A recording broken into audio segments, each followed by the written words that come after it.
दरम्यान महाराष्ट्रात मराठीचा सन्मान व्हायलाच हवा, मराठी समजायला पाहिजे यात दुमत नाही, अशी प्रतिक्रिया संजय निरुपम यांनी दिली आहे। मात्र मराठी येत नसेल तर परमिट रद्द होईल यावर निरुपमांनी आक्षेप नोंदवलाय। तर मनसेचे नेते मनीष धुरींकडून संजय निरुपम यांच्यावर जोरदार हल्लाबोल करण्यात आला आहे।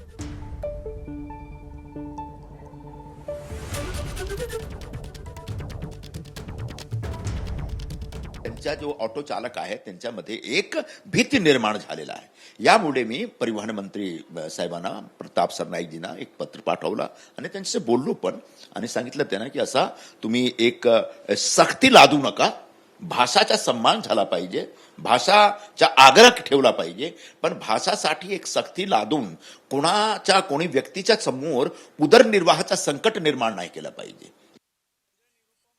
पासून महाराष्ट्रात पांढऱ्या पायाचा राजकारणी माणूस आहे। हा नटद्रष्ट माणूस ज्या पक्षात जातो त्या पक्षाला घेऊन डुबतो। पूर्वी शिवसेना उद्धव ठाकरे ग्रुपमध्ये होता, नंतर काँग्रेसमध्ये गेला, आता इथे आलाय। तर माझी विनंती आहे की माननीय मुख्यमंत्री व परिवहन मंत्र्यांना अशा नटद्रष्टांना लांब ठेवा। एबीपी माझा, उघडा डोळे बघा नीट।